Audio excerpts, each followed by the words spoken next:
नमस्कार, बहुत स्वागत है आपका छत्तीसगढ़ राउंड अप में। मैं हूं आपके साथ ऋतु ज्ञानवानी। दुर्ग के भिलाई में ग्रीन कॉरिडोर बनाया गया है और 35 मिनट में मरीज को सेक्टर 9 अस्पताल से रायपुर पहुंचाया गया। शहर में 4 महीने में 40 बार ग्रीन कॉरिडोर बनाया जा चुका है और अब तक कई मरीजों की जान बचाई जा चुकी है। नेशनल हाईवे पर फ्लाईओवर का निर्माण हो रहा है और इसी वजह से ट्रैफिक का दबाव भी रहता है। बावजूद इसके ट्रैफिक पुलिस ग्रीन कॉरिडोर बनाने में बड़ी भूमिका निभा रही है। पार्षद वशिष्ठ नारायण मिश्रा की पहल पर सेक्टर ए में रहने वाले और मोहन के लिए ग्रीन कॉरिडोर बनाया गया था। आज बुधवार था तो इमरजेंसी बोर्ड की बैठक करके उनको रेफ़र किया और रेफ़र करने पर रामकृष्ण अस्पताल रेफ़र किया गया था। तो रामकृष्ण अस्पताल से एम्बुलेंस बुलाकर उनको उचित समय में मरीज अस्पताल में पहुंच पाए, उसका इलाज हो पाए, इसके लिए ग्रीन कॉरिडोर को लेकर जिला पुलिस से निवेदन किया गया। जिला पुलिस ने ग्रीन कॉरिडोर की व्यवस्था की और उसको अभी अस्पताल से ग्रीन कॉरिडोर तो 4 महीने में 40 बार ग्रीन कॉरिडोर बना है। बता दें आपको, छत्तीसगढ़ से बड़ी खबर, भिलाई से रायपुर तक ग्रीन कॉरिडोर बनाया गया है और 35 मिनट में रायपुर मरीज को पहुंचाया गया है। ये सुविधा के लिए, मरीजों की सुविधा के लिए अस्पताल समय पर पहुंचाया जा सके और इसके लिए कॉरिडोर बनाया गया है।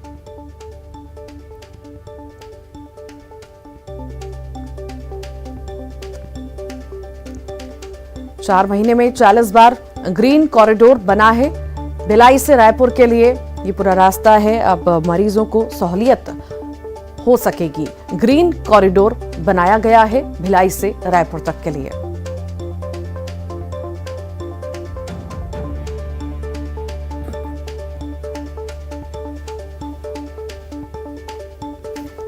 भिलाई से रायपुर तक ग्रीन कॉरिडोर का निर्माण किया गया है। 35 मिनट में रायपुर मरीज को पहुंचाया गया।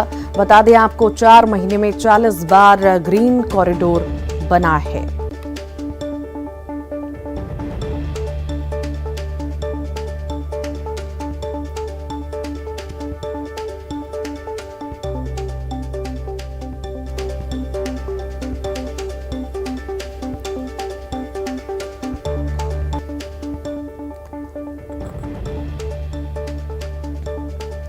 दुर्ग के भिलाई में ग्रीन कॉरिडोर बनाया गया है और 35 मिनट में मरीज को सेक्टर 9 अस्पताल से रायपुर पहुंचाया गया। और आपको बता दें, शहर में 4 महीने में 40 बार ग्रीन कॉरिडोर बनाया जा चुका है। और इसी पर अधिक जानकारी के लिए मिथिलेश हमारे साथ फोन लाइन पर जुड़ गए हैं। मिथिलेश, भिलाई से रायपुर तक के लिए ग्रीन कॉरिडोर का निर्माण किया गया है, आखिर इससे कितनी सुविधा मिलेगी, कितनी सहूलियत लोगों को मिल सकेगी? देखिए ऋतु, बताना चाहूंगा कि जब कोई मरीज काफी गंभीर होता है और उसे अत्यधिक अस्पताल ले जाने की डॉक्टर सलाह देते हैं तो ग्रीन कॉरिडोर बनाया जाता है और वही ग्रीन कॉरिडोर आज बनाया गया। एक मरीज काफी गंभीर था जिसे उच्च चिकित्सा की आवश्यकता थी। इस वजह से चिकित्सकों ने ये कहा था कि वे किसी हायर लेके जाएं और इसी वजह से आज पुलिस से मदद मांगी गई और पुलिस से मदद मांगने के बाद में भिलाई से लेकर रायपुर तक के बीच में एक ग्रीन कॉरिडोर बनाया गया। करीब 34 मिनट में इस पूरे सफर को तय कर लिया गया और उम्मीद है कि मरीज को एक बेहतर इलाज मिल पाएगा। सबसे बड़ी बात यह है कि ऋतु, बताना चाहूंगा कि जिस तरह से भिलाई और दुर्ग के बीच में भी लगातार 4-5 ओवरब्रिजों का निर्माण किया जा रहा है, ऐसे में मरीज को सकुशल हेल्थ सेंटर तक पहुंचाना एक चैलेंज का विषय होता है और यही वजह होती है कि पुलिस से मदद मांगी जाती है। और आज पुलिस ने भी अपनी मदद का परिचय देते हुए आज ग्रीन कॉरिडोर बनाया और एक निर्धारित समय के अंदर में मरीज को सकुशल जो है वो रायपुर तक पहुंचा दिया गया। जी, चलिए, बहुत शुक्रिया मिथिलेश जानकारी को साझा करने के लिए। भूपेश बघेल मिशन यूपी पर हैं। सीएम ने प्रतापगढ़ के रामपुर खास में जनसभा को संबोधित किया। कार्यक्रम में दिग्विजय सिंह भी शामिल हुए। सीएम ने कांग्रेस प्रत्याशी के पक्ष में जनता से वोट करने की अपील की। भूपेश बघेल ने प्रदेश सरकार पर जमकर हमला बोला। उनका कहना था कि नौजवानों को रोजगार नहीं मिल रहा, दवा तक लोगों को खरीदनी पड़ रही है। तो वहीं सीएम ने कहा कि कांग्रेस जो कहती है वो करके दिखाती है। बीजेपी पर हमला बोलते हुए सीएम ने कहा कि गोधन न्याय योजना से छत्तीसगढ़ में किसानों को काफी फायदा हुआ है।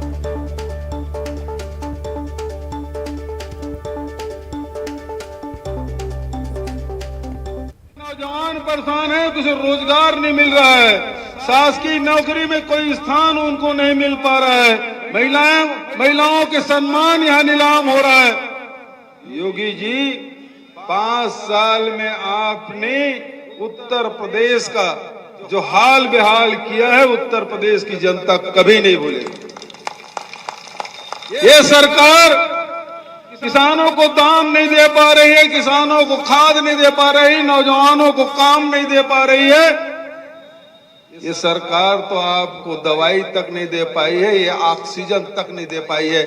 ऐसी निकम्मी सरकार हमको नहीं चाहिए। में आपकी बातें आई है, ये थोथी घोषणा नहीं है, ये जुमलेबाज नहीं है जो कहें कि 15 लाख आपके खाते में आएंगे, 2 करोड़ लोगों को रोजगार मिलेगा, 2022 में सब किसानों का आय दुगुनी हो जाएगी। ये सब बात नहीं कहने वाले।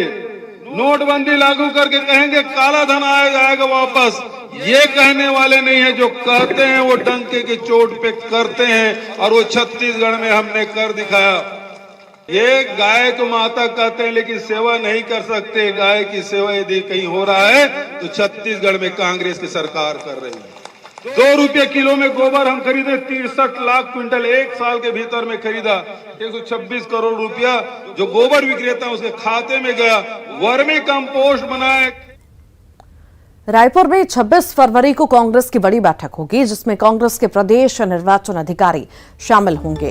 कांग्रेस संगठन चुनाव और सदस्यता अभियान के संबंध में चर्चा करने के लिए बड़ी बैठक कर रही है। बैठक में सीएम भूपेश बघेल, पीसीसी अध्यक्ष मोहन मरकाम और एआईसीसी के सचिव व प्रदेश प्रभारी सचिव चंदन यादव भी हिस्सा लेंगे। 26 फरवरी दोपहर 3 बजे प्रदेश कांग्रेस मुख्यालय राजीव भवन बैठक होगी। प्रदेश कार्यकारिणी, जिला शहर कांग्रेस के अध्यक्ष, मोर्चा संगठन, प्रकोष्ठ विभागों के प्रदेश अध्यक्षकों और डिजिटल मेंबरशिप के लिए नियुक्त विधानसभा प्रभारियों की महत्वपूर्ण बैठक होगी।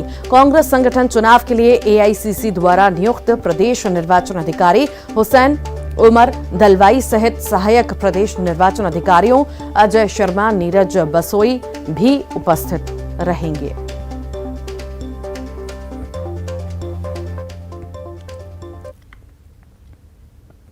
छत्तीसगढ़ में इन दिनों विधायकों और मंत्रियों के कामकाज का लेखा जोखा लिए जाने की चर्चा है। इसके लिए संगठन अपने तरीके से और सरकार अपने तरीके से तैयारियों में जुटी है, लेकिन विपक्ष का हमला भी जारी है। छत्तीसगढ़ की भूपेश बघेल सरकार को जनता ने दिल खोलकर वोट दिया था। जितना बड़ा जनादेश मिला, उतनी ही बड़ी जिम्मेदारी भी। इसलिए सूबे में विधायकों के परफॉर्मेंस की समीक्षा का शोर सुनाई देने लगा है। कुछ महीनों बाद सूबे में चुनाव की तैयारी है, इसलिए कांग्रेस प्रदेश अध्यक्ष पर भी बड़ी जिम्मेदारी है। इसलिए विधायकों के काम का लेखा जोखा लिया जाने वाला है। संगठन अपने तरीके से और सीएम अपने तरीके से इसकी समीक्षा करेंगे। मंत्री रविंद्र चौबे का कुछ ऐसा ही कहना है। इसके लिए सीएम का विधानसभा वार दौरा जल्द शुरू होने वाला है। मुख्यमंत्री जी ने विधानसभा सत्र के बाद सभी विधानसभा क्षेत्रों में स्वयं जाकर के सरकार की योजनाओं के क्रियान्वयन के संदर्भ में, संगठन और सत्ता के तालमेल के संदर्भ में, फील्ड में हमारी जो लोगों की जो आवश्यकताएं हैं उसके संदर्भ में और आने वाले समय में हम और क्या कुछ कर सकते हैं वो जानने के लिए उन्होंने स्वयं विधायक दल की पिछली बैठक में आदरणीय मुख्यमंत्री जी ने कहा था कि वो स्वयं दौरा प्रारंभ करेंगे। आदरणीय मरकाम जी कह रहे हैं तो मैं ऐसा समझता हूं प्रदेश अध्यक्ष जी की जो जवाबदारी है कि कॉन्स्टिट्यूंसी वाइज परफॉर्मेंस की जानकारी वो लेंगे और हाईकमांड को अवगत कराएंगे। तो मैं समझता हूं ये किसी भी राजनीतिक दल की सतत प्रक्रियाओं का एक हिस्सा है। दरअसल प्रदेश अध्यक्ष होने के नाते सरकार के कामकाज का लेखा जोखा लेना संगठनात्मक स्तर पर मोहन मरकाम की जिम्मेदारी है। लेकिन जो जनादेश जनता ने सरकार को दिया है उसको फिर से पाने की सरकार के मुखिया भूपेश बघेल की तैयारी है। इस लिहाज से वो न सिर्फ विधायकों के काम की समीक्षा करने बल्कि जनता की समस्या का समाधान करने भी जनता के बीच जाएंगे। इसलिए मंत्री रविंद्र चौबे कह रहे हैं मुख्यमंत्री के दौरे को केवल विधायकों के काम से जोड़कर नहीं देखा जा सकता। केवल विधायकों के काम से माननीय मुख्यमंत्री जी के दौरा को जोड़ के नहीं देखा जाना चाहिए। छत्तीसगढ़ सरकार की विभिन्न योजनाएं जो पूरे देश में चर्चित हो रही हैं, उसका इम्प्लीमेंटेशन और हमारी जो फील्ड में जाकर के आम लोगों तक कैसे पहुंच पा रहे हैं, उसको देखने के लिए आदरणीय मुख्यमंत्री जी का दौरा होगा। सीएम का दौरा अभी शुरू भी नहीं हुआ है, लेकिन सूबे में इस पर सियासत शुरू हो गई है। विधानसभा सत्र के बाद सीएम के प्रस्तावित दौरे पर बीजेपी ने कटाक्ष की। बीजेपी नेता बृजमोहन अग्रवाल का तंज है, जब ये जनता के बीच जाएंगे तो जनता विरोध करेगी, बिजली, पानी और पीएम आवास मांगेगी। मुख्यमंत्री जी को और कांग्रेस संगठन को यह आभास हो गया है कि शायद देश के इतिहास में पहली बार कोई ऐसी सरकार है जिसने 3 साल में ही जिसका नूर उतर गया है, 3 साल में ही जिसका पानी उतर गया है, 3 साल में जनता में बेहद असंतोष है। उसका लाभ मिलेगा कि जनता जगह जगह पर इनका विरोध करेगी, जनता कहीं पर बिजली मांगेगी, कहीं पर पानी मांगेगी, जनता कहीं पर प्रधानमंत्री आवास मांगेगी। इससे उनको फायदा नहीं होने वाला है बल्कि नुकसान होने वाला है। चुनाव अभी दूर है, लेकिन जनता के दिलों में जगह बनाने की विपक्ष और सत्ता पक्ष दोनों ने ही तैयारी शुरू कर दी है, क्योंकि परफॉर्मेंस की समीक्षा और जवाबदेही के जरिए जनता के दिलों में जगह बनाई जा सकती है। वक्त रहते अपनी कमियों पर भी काम किया जा सकता है। शायद सरकार की ऐसी ही मंशा है। Bureau report, news 18, Madhya Pradesh, Chhattisgarh. Corona की तीसरी लहर को लेकर स्वास्थ्य मंत्री टीएस सिंहदेव ने एक बड़ा बयान दिया। उन्होंने कहा कि कोरोना की तीसरी लहर अपने अंतिम चरण में है, लेकिन अभी नए वेरिएंट का खतरा अभी भी है, इसलिए सावधानी बरतनी जरूरी है। सिंहदेव हमारे साथ मौजूद हैं, उनसे बात करते हैं। सर, अभी कोरोना को लेकर अगर हम बात करें तो क्या ये मान करके चलें कि आखिरी चरण में जो तीसरी लहर जो है अब बैठती दिख रही है। लगातार 2 दिन से पॉजिटिविटी का रेट 1% से नीचे आया है। कल का 0.7 कुछ प्रतिशत आया है। इससे ये संकेत मिल रहे हैं कि अब लहर बैठ रही है कोविड की। लेकिन सच्चाई यही है कि ये हमारे बीच में है, रहेगा।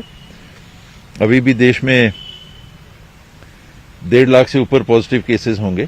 छत्तीसगढ़ में भी इसकी संख्या अभी 1,000-1,500 की होगी और सतर्क रहना है। ये तो दौर निकल जाएगा, तीसरा दौर आया है, अब निकल जाएगा। 1 जनवरी को पहली बार 1% से ऊपर पॉजिटिविटी रेट गया था और 1 जनवरी के बाद आज हो गई 23 तारीख, 22 तारीख की जो रिपोर्ट आई है तो 31 दिन उधर और 20 दिन इधर,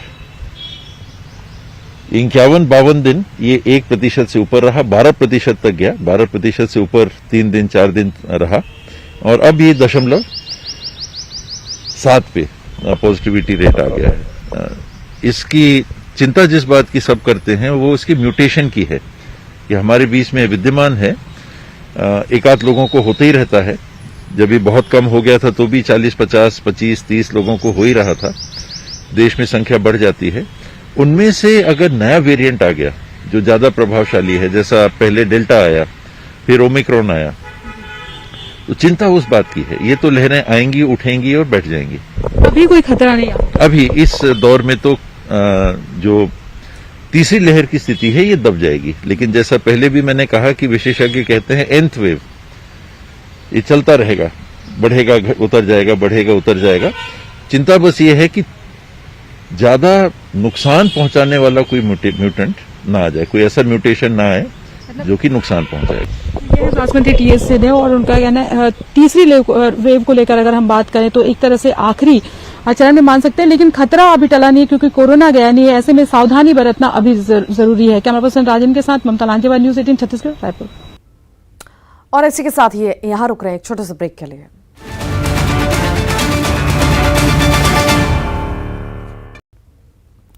एक बार फिर स्वागत है ब्रेक के बाद। कोरबा में राजस्व मंत्री जयसिंह अग्रवाल ने वार्ड 27 में सामुदायिक भवन का फीता काटकर लोकार्पण किया और इसी मौके पर मंत्री जयसिंह अग्रवाल ने कहा कि कोरबा के विकास में सभी समाजों के साथ साहू समाज का भी अहम योगदान रहा है।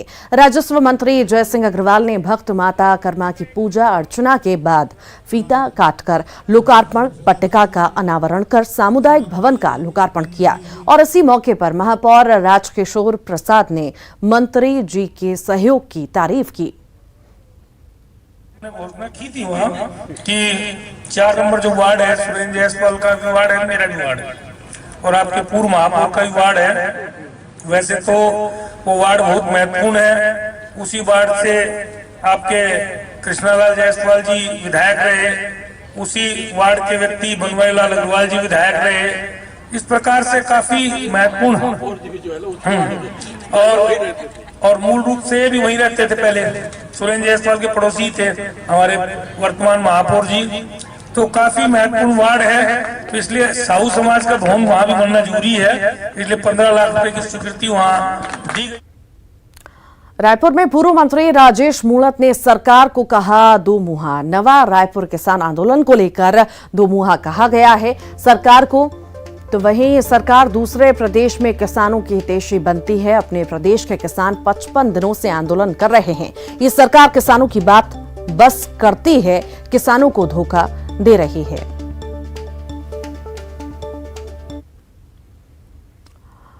और इसी के साथ ही छत्तीसगढ़ राउंड अप में इतना ही। खबरों का सिलसिला लगातार जारी है।